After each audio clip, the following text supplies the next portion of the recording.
Hello and welcome to एग्जामिंग्स की इस video में आपका स्वागत है। आज इस वीडियो में बात करेंगे LIC डबल के इंटरव्यू की प्रिपरेशन कैसे करें, क्या चीज़ों का ध्यान रखना है ताकि LIC डबल के इंटरव्यू में आप क्रैक कर सको। LIC का मेंस का एग्जाम हो चुका है और जल्दी ही डबल AO का रिजल्ट भी आ जाएगा मेंस का। उसके बाद आपके पास बहुत कम टाइम होगा ताकि आप इंटरव्यू के लिए प्रिपेयर कर सको। और इंटरव्यू के प्रिपरेशन में कुछ चीज़ों का ध्यान आपको शुरू से देना होगा क्योंकि वो एक दिन में नहीं हो सकती। तो आगे बढ़ने से पहले अगर आपने हमारी वेबसाइट को अभी तक फॉलो नहीं किया है तो हमारी वेबसाइट www.examines.in पे आपको हमारी latest notifications, notes, practice set plus mock test for the examination मिल जाएगा। साथ ही साथ आप हमको हमारे टेलीग्राम, इंस्टाग्राम और फेसबुक पे फॉलो कर सकते हो। किसी भी तरह की क्वेरी आप यहाँ में से कहीं पे भी पोस्ट कर सकते हो, वी विल रिस्पॉन्ड टू।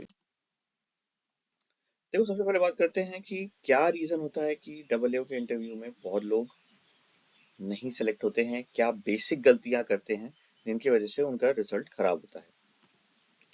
देखो, सबसे पहले तो ये समझना होगा कि LIC का जो जॉब प्रोफाइल है वो क्या है। बहुत से लोग समझते हैं कि नॉर्मल बैंकिंग जैसा ही काम है, ठीक है, आपको ऑफिस में बैठ के काम करना है। वो सारी चीजें यहाँ नहीं होती। यहाँ ऑफिस भी होता है, फील्ड वर्क भी है, आपको मार्केट कैप्चर कैसे करना है वो सारी चीज़ों का भी ध्यान रखना होता है। तो थोड़ा सा पहले तो आपको LIC के बारे में, LIC की प्रोफाइल के बारे में समझना पड़ेगा। दूसरी चीज़ जो होती है, बहुत ज़्यादा लोग क्या करते हैं ना कि जेनरिक आंसर रट के चले जाते हैं और उन्हें लगता है कि पढ़ लेंगे तो हो जाएगा। जैसे अपने बारे में थोड़ा सा पढ़ लिया, इंश्योरेंस क्या होता है वो पढ़ लिया। देखो, ऐसा नहीं है। आपको इंटरव्यू में कुछ और भी चीज़ों के लिए ध्यान रखना होगा कि आपको ऑन द स्पॉट आंसर देना आना चाहिए, क्योंकि हर बार आपसे वो रटा रटाया क्वेश्चन पूछेंगे। बहुत ही चीज आपके एप्टीट्यूड एप्टीट्यूड मतलब कि आपके अंडरस्टैंडिंग के ऊपर पूछेंगे कि आप क्या समझ रहे हो। तो कम्युनिकेशन स्किल मैं बहुत इंपॉर्टेंट फैक्टर बोलता हूँ सिलेक्शन के लिए। और कम्युनिकेशन स्किल का मतलब कभी भी ये मत समझना कि इंग्लिश की बात कर रहा हूँ। कम्युनिकेशन स्किल की बात होता है कि आप अपनी बात रख पा रहे हो कि नहीं, बोल पा रहे हो कि नहीं, चाहे वो हिंदी में ही क्यों ना बात कर रहे हो। सबसे पहले आपको कॉन्फिडेंस रखना है कि यार मैं बात तो कर लूं। यार देखो, तुम घर पे सबसे बात कर लेते हो, तो क्यों ऐसा होगा कि आप वहां जाके नहीं बात कर पाओगे। तो उसको दूर करना होगा। उस प्रॉब्लम को दूर कैसे करोगे? आपस में अपने फ्रेंड्स के साथ बैठो, जो इंटरव्यू के क्वेश्चन होते हैं, जो हो सकते हैं, वो आपस में एक दूसरे से पूछो। कहो कि तुम इंटरव्यू हो, तुम ऐसे पूछो। जब आपको बोलने की आदत कई बार हो जाएगी ना, तो वो डर खत्म हो जाएगा प्रैक्टिस कर करके। और इंश्योरेंस सेक्टर के बारे में इंफॉर्मेशन कलेक्ट करो। ये तो मैं पहले ही बता देता कि जॉब प्रोफाइल समझोगे तो इंश्योरेंस सेक्टर के बारे में भी समझोगे। देखो, जो आपका इंटरव्यू का पैटर्न होगा वो होगा 4 से 5 वहाँ सीनियर बैठे होंगे, ठीक है। उस 4 से 5 सीनियर आपके साथ करीब करीब 20 मिनट 30 मिनट तक बात करेंगे। अब आप बहुत ही खराब करोगे कि आप कुछ बोल ही नहीं रहे हो तो वो 10 मिनट में भी खत्म हो जाएगा। बट 15-20 मिनट तो बहुत आराम से चलता है इंटरव्यू। देखो, क्वेश्चन वहाँ इंटरव्यू का जो होता है ना, वो इंटरव्यू के ऊपर होता है कि वो क्या पूछेगा। तो it starts with about you, जैसे कि वो आपने क्या किया है, आपकी एजुकेशन बैकग्राउंड क्या है, आपकी अंडरस्टैंडिंग क्या है, और उसके बाद आपकी इंफॉर्मेशन, आपकी सारी चीज़ों पे पूछेगा।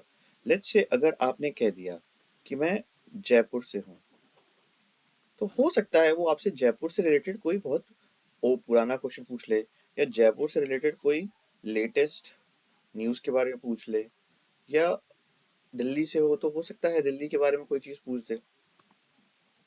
मीडियम, अगेन मैंने कहा, इंग्लिश यहाँ जरूरी नहीं है, आप जिसमें कंफर्टेबल हो आप उसमें बात कर सकते हो।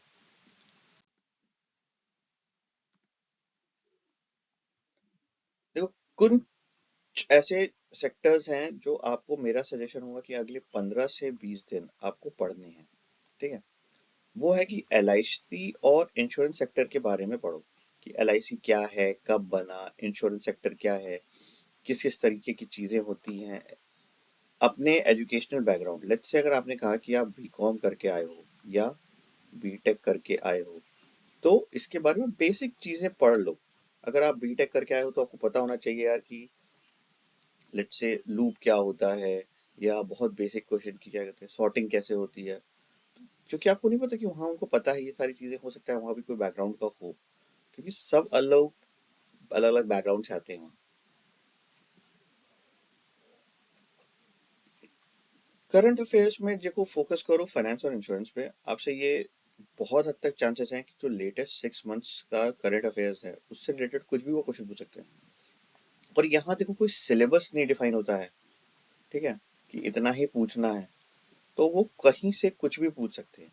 तो करंट अफेयर्स आप डेली पढ़ो, और अगर आपने डेली अभी तक नहीं पढ़ाई की है इतने दिनों तक, तो एटलीस्ट अब अपने 6 मंथ्स का एक समराइज करके पढ़ना शुरू करो। और यहाँ पे वन लाइनर के साथ साथ कुछ इन्फॉर्मेशन जहां पे भी आपको दिखे कि ये फाइनेंस और इंश्योरेंस से रिलेटेड है, उसको थोड़ा सा पैरा टाइप में पढ़ लो, डिटेल में पढ़ लो, ताकि आप बेसिक इन्फॉर्मेशन पता हो कि क्या हुआ था।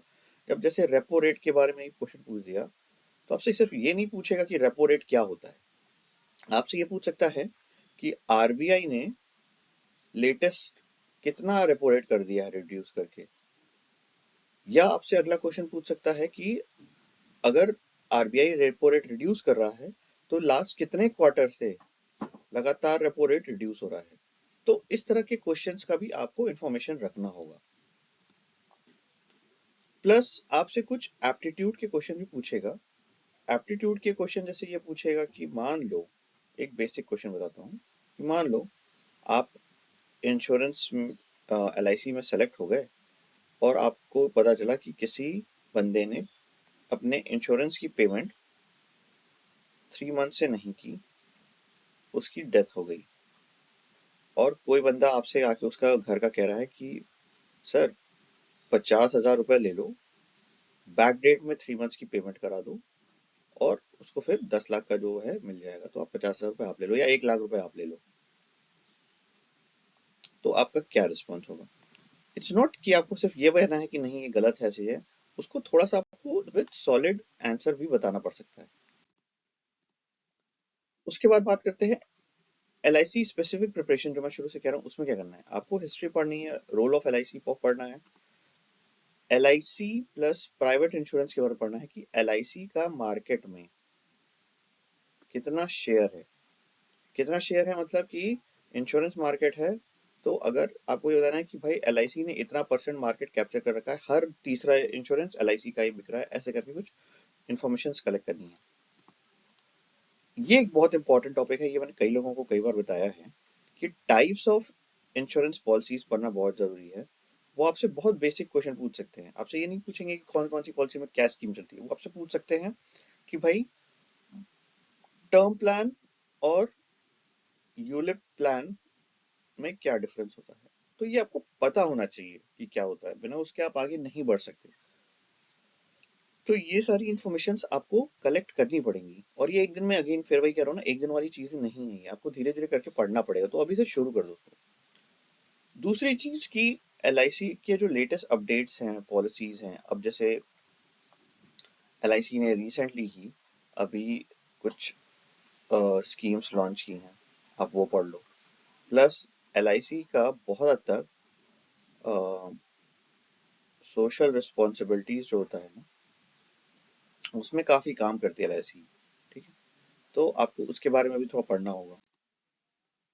अब इस चीज का ध्यान रखो कि कुछ जो एप्टीट्यूड की बात करते हैं ना, वो मैं यहाँ बता रहा हूँ आपको कि आपसे वो ये पूछ सकते हैं कि भाई एलआईसी ही क्यों ज्वाइन करना है। जाओ बैंक कर लो, बैंक भी तो इंश्योरेंस बेचता है, जाके वहां से इंश्योरेंस बेचो। या आपसे कह देगा कि भाई आप स्टेट का एग्जाम दे दो, यूपीएससी दे दो, क्यों आपको एलआईसी ज्वाइन करना है। तो आपको एक बेसिक अपना आंसर तैयार करना पड़ेगा। तो ये इस आंसर में कुछ गलत और सही नहीं होता, बट आपके पास उसका आंसर होना चाहिए। और ज्यादा ओवर कॉन्फिडेंस में भी कुछ भी मत बोलने लगना, ठीक है। फिर आपको जैसे मैंने बताया ना, इंश्योरेंस के बारे में पढ़ोगे, तो जब आप इंश्योरेंस के बारे में पढ़ोगे तो एलआईसी आप बता सकते हो कि भाई बैंक तो जनरल इंश्योरेंस दे रहा है, ठीक है, बट एलआईसी सिर्फ लाइफ इंश्योरेंस बेचता है, तो हम अभी फोकस हमारा लाइफ इंश्योरेंस है। अंडर राइटिंग क्या होती है, टर्मिनोलॉजी सब पढ़ोगे एलआईसी के, तो बहुत सी चीजें आपके अपने आप इसमें कवर हो जाएंगी। अब आप अपने बारे में भी थोड़ा सा अपने आप में कॉन्फिडेंस रखना है कि आप क्यों स्पेशल हो, आपको ही मैं क्यों सेलेक्ट करूं, वाई यू। भाई यहाँ इतने कैंडिडेट्स बैठे हुए हैं, मैं उनको क्यों नहीं सेलेक्ट करूं।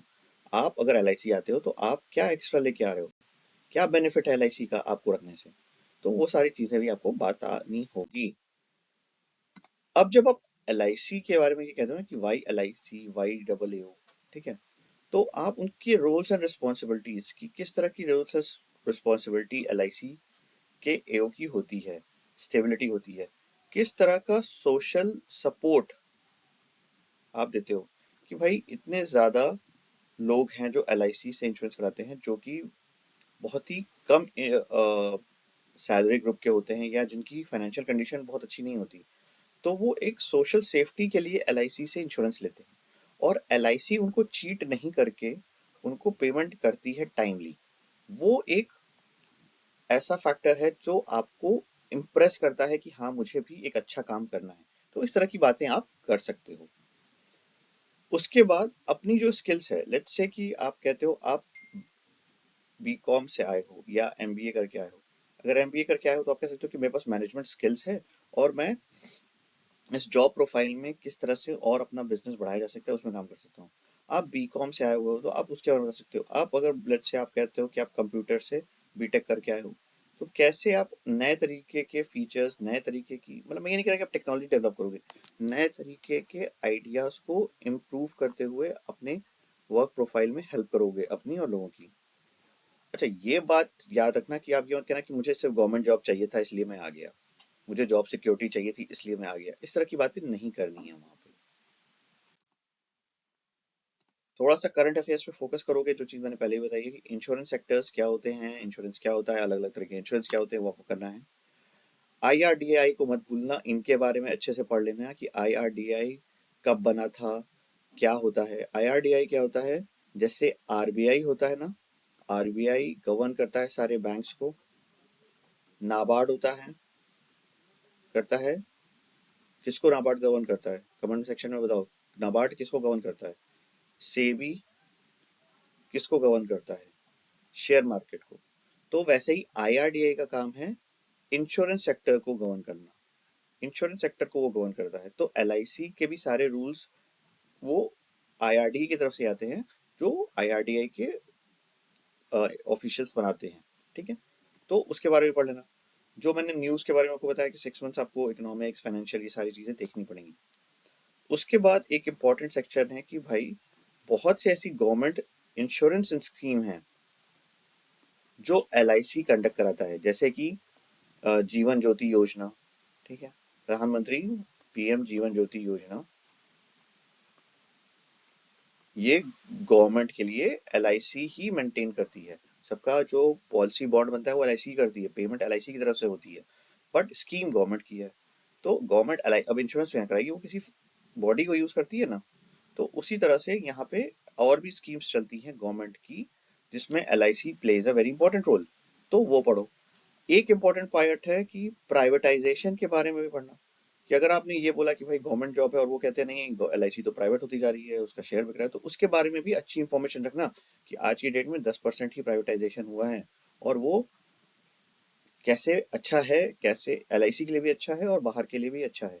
दूसरा FDI के बारे में, जैसे अभी बात चल रही है आजकल, अभी गवर्नमेंट ने इंश्योरेंस सेक्टर में 100% FDI अलाउ कर दी है।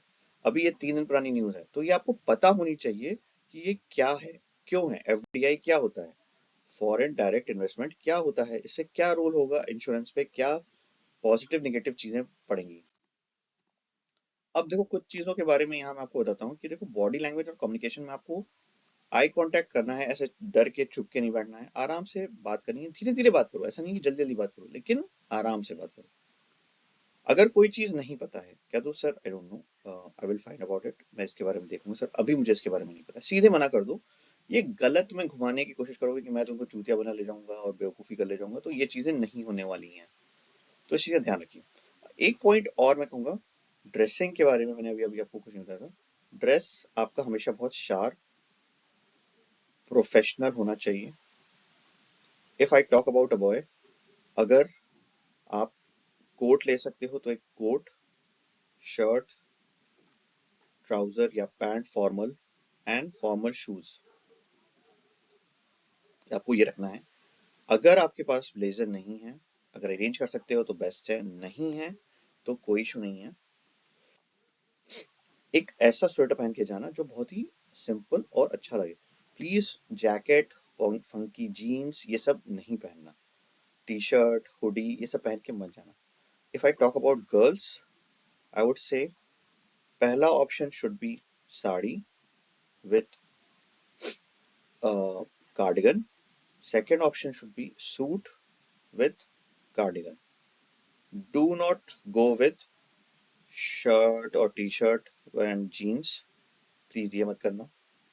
और शॉल लेके ऊपर से जा रहे हो ये भी मत करना। मतलब सूट में आप चुन्नी रखोगे लेकिन शॉल उस तरह से एकदम ढक के मुंह बंद करके ये सब मत करने जाना। इन चीजों का ध्यान रखना। कॉन्फिडेंस रहोगे तो सारी चीजें हो जाएंगी। पहले चीजें मैंने भी कही ना कि गलत चीजें नहीं बतानी है, फेक एग्जैजरेटेड आंसर नहीं देना है, जितना पता है टू द पॉइंट बताओ, उससे ज्यादा नहीं पता कोई बात नहीं। ओवर कॉन्फिडेंस, गलत चीजें कि नहीं मैं तो कर ले जाऊंगा, अरे सर कुछ नहीं होता इंश्योरेंस में तो बता हैंडल कर ले जाऊंगा, मैंने बहुत प्रॉब्लम्स हैंडल की हैं। एलआईसी के बारे में पुअर नॉलेज होगी तो भाई फिर तो बहुत मुश्किल है, जहां तुमको जाना है वहीं के बारे में नहीं पता तो फिर तो दिक्कत हो जाएगी। और प्राइवेट सेक्टर का अननेसेसरी बहुत बुराई नहीं करनी है, क्योंकि वही आपके कॉम्पिटिटर्स हैं मैक्सिमम। ठीक है, तो अननेसेसरी आप किसी की बुराई नहीं करनी है। You have to put in positive चीजें कि हाँ ठीक है, देयर आर मल्टीपल कंपनीज, और वो क्योंकि हैं इसलिए एक हेल्दी कंपटीशन मार्केट में बना हुआ है। It always gives new policies जो एलआईसी को भी अपडेट करने के लिए थोड़ा सा प्रोत्साहित करता है। इस तरह के आंसर्स आपको देने हैं। फाइनल बस यही कहूंगा यार कि इंटरव्यू आपका एप्टीट्यूड टेस्ट करता है, प्रेशर में हमेशा नहीं आपको डालना चाहता। आपको अपने आंसर्स को लेके कॉन्फिडेंस रखना है, काम रहना है और आंसर देना है। ऑनेस्ट रहोगे तो सारी चीजें हो जाएंगी, घुमाना फिराना नहीं है। एलआईसी के बारे में अगर आपको कुछ एक्स्ट्रा क्वेश्चंस चाहिए कि क्या पूछे जाते हैं तो कमेंट सेक्शन में आप मॉक डाल सकते हो। साथ ही साथ we will come up with some LIC के सीनियर ऑफिसर्स के साथ we will come up with videos, जहां पे हम आपको मॉक टेस्ट के बारे में उनके फीडबैक्स प्रोवाइड कराएंगे, जहां पे हम आपको एलआईसी के डिवीजन मैनेजर्स या एलआईसी के डबल के साथ वन ऑन वन सेशंस भी रख सकते हैं।